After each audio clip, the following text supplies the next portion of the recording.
Hello guys, इस video में हम बात करने वाले हैं example number 2 based on nature of node, cusp and conjugate point.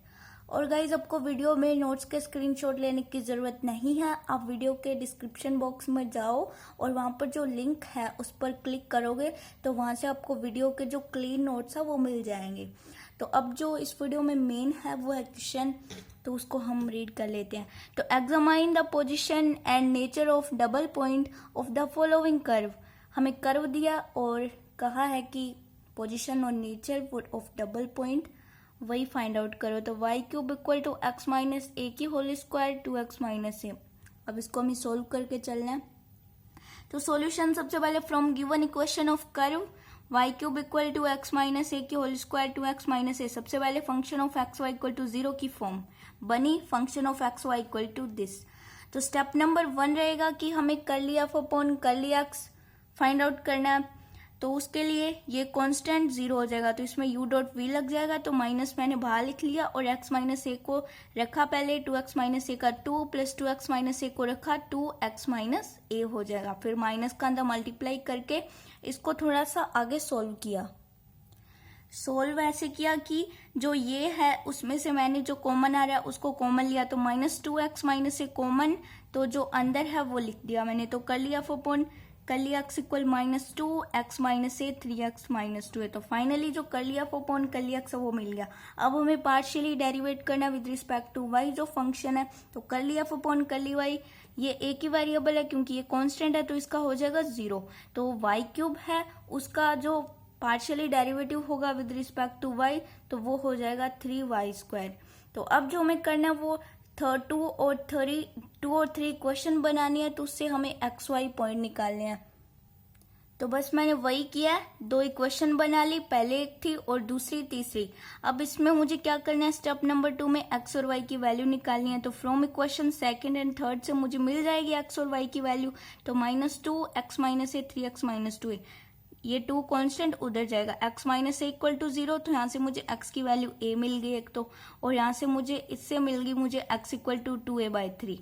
और इधर इक्वेशन नंबर 3 से मुझे y की वैल्यू 0 मिल गई। तो y की वैल्यू 0 मिल गई 2 बार, तो मेरे पास 2 पेयर बने, एक तो a,0 और दूसरा 2a/3,0। तो 2 पेयर मिल गए। अब मुझे इन 2 पेयर में से देखना है कि कौन सा सेटिस्फाई करता और कौन सा नहीं करता। तो बस वही करना है from given equation of curve. एक बार तो a,0 पुट करना है, पुट किया, अगर LHS इक्वल टू RHS है तो वो सेटिस्फाई कर जाएगा। तो ये 0 इक्वल 0 सेटिस्फाई कर रहा है, और ये जो पॉइंट है वो सेटिस्फाई नहीं करना, तो इसको अब यही रखना है। और जो मेन पॉइंट है वो a,0 है, तो यहाँ से हम बोल सकते हैं कि out of these only 1 point a,0 satisfy the curve. अब एक ही पॉइंट है वो a,0 जो सेटिस्फाई कर रहा है इस कर्व को। अब हमें इसके लिए देखना है कि ये जो डबल पॉइंट है क्या ये नोड है, कस्प है, कॉन्जुगेट पॉइंट है। तो ये चीज हमें देखनी है। उसके लिए हम स्टेप नंबर 3 में वही करेंगे, अगेन पार्शियली डेरिवेट। अब करना है curly square f upon curly x square. तो जो ये curly F upon curly x है इसको फिर से u डॉट वी से करना है, तो पार्शियली डेरिवेट करना है। तो माइनस 2x माइनस ए को रखा, 3x माइनस 2a का हो गया 3। ये बहुत इजी है तो इसको आप कर लोगे। तो मैंने इसको सोल्व किया और फिर मैं a,0 पे इसकी वैल्यू भी पुट कर दी, तो मुझे ये मिला माइनस 2a a,0 पे। फिर curly square f upon curly y square 6y हो गया, क्योंकि वहां था 3y स्क्वायर, तो 3y स्क्वायर का हो जाएगा 6y। अब curly square f upon curly y square को a,0 पे देखें तो मुझे मिलेगा 0, क्योंकि y की वैल्यू 0 है।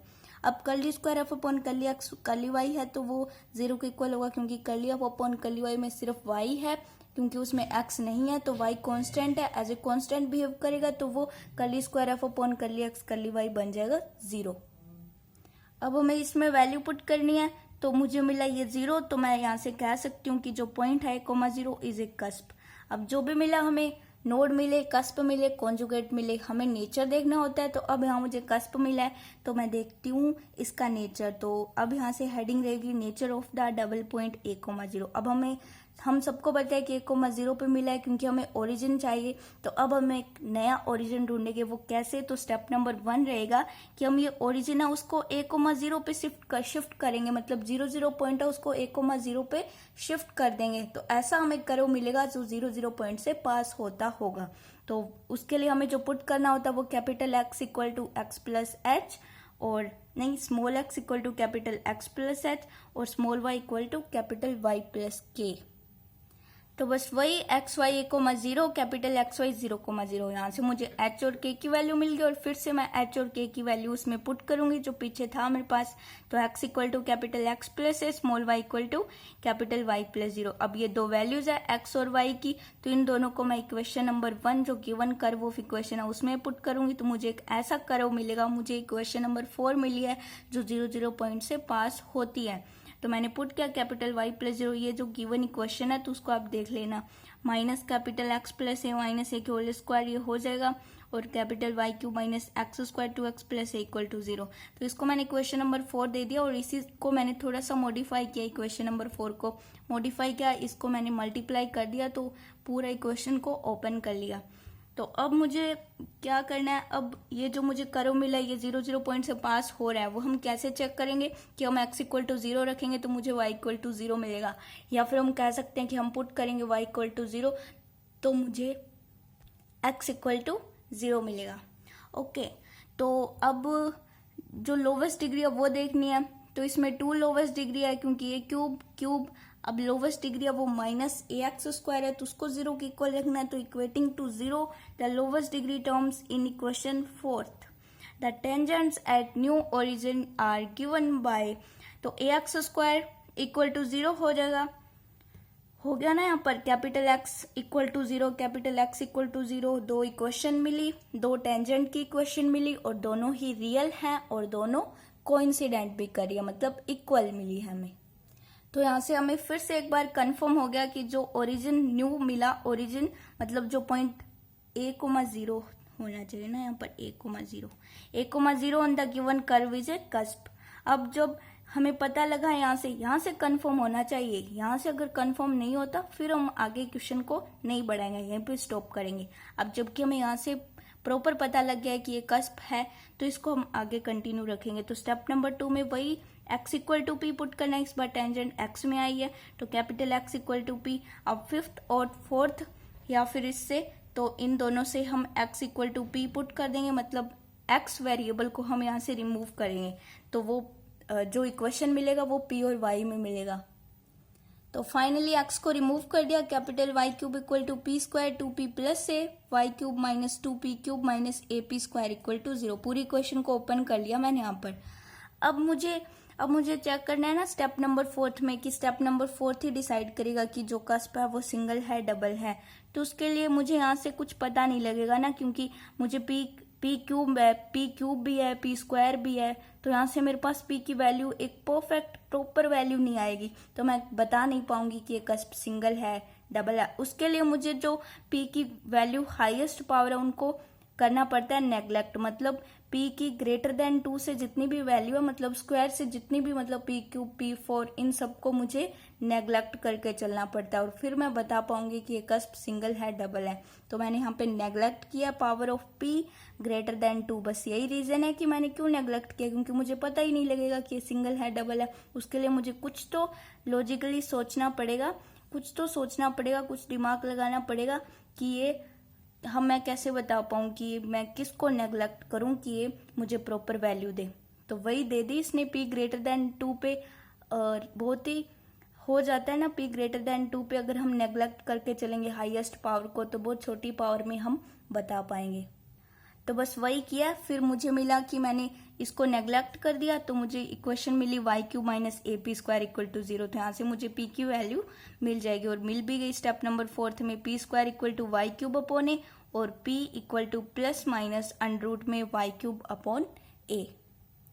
अब स्टेप नंबर 4 में मुझे देखना है कि y ग्रेटर देन 0 पे मुझे p क्या मिल रहा है, रियल, इमेजिनरी। तो y ग्रेटर देन 0 पे मतलब 0.1 0.2 जितना भी मैं पुट करूंगी तो हमेशा पॉजिटिव ही रहेगा अंडर रूट में, तो p हमेशा मुझे रियल मिलेगा। लेस देन 0 पे क्या होगा कि y क्यूब अगर मैं माइनस 0.1 पुट करती हूँ तो माइनस 0.1 की क्यूब हो जाएगा, फिर माइनस 0.001, तो ये नेगेटिव में चला जाएगा, अंडर रूट में नेगेटिव और आयोटा की फॉर्म बन जाएगी। तो ये हम कहेंगे कि ये p जो हमें y लेस देन 0 पे p जो है वो इमेजिनरी वैल्यू देगा। तो एक रियल दूसरी इमेजिनरी, तो हम कहेंगे कि ये जो कस्प है वो सिंगल कस्प है। अब अगर ये सिंगल कस्प है तो उसका हम देखेंगे कि ये फर्स्ट काइंड है, सेकंड काइंड है। तो अब y लेस देन 0 की तो बात नहीं होगी, सिर्फ y ग्रेटर देन 0 की हमेशा पॉजिटिव वैल्यू लेंगे हम। तो p equal to plus minus under root में y क्यूब अपॉन a। तो अब मैंने एक प्रॉपर सी वैल्यू ले ली, y इक्वल टू 1 पुट कर लिया, तो 1 पुट किया तो 1 की क्यूब 1, तो अंडर रूट में 1 अपॉन a, और a को भी फिक्स कर दिया a इक्वल टू 1, मतलब y इक्वल टू 1 ले लिया, a इक्वल टू 1। हम बहुत छोटी वैल्यू भी ले सकते हैं, हम 0.1 भी ले सकते हैं, हम 0.2, मतलब a को फिक्स करना है ना, सिर्फ a की वैल्यू लेके y को बार बार चेंज करके देखना होता है। तो प्लस माइनस अंडर रूट में मैंने दोनों को ही 1 ले लिया, तो प्लस माइनस 1 मतलब एक वैल्यू पॉजिटिव दूसरी नेगेटिव, मतलब कहने का मतलब ये है कि जो मुझे p की वैल्यू मिलेगी वो अपोजिट साइन की मिलेगी, और जब भी अपोजिट साइन की वैल्यू मिलती है जो वो स्पीसीज होती है वो फर्स्ट टाइप स्पीसीज होती है। तो यहाँ से हम लिख सकते हैं कि therefore the point a, 0 on the curve is a single cusp of the first kind.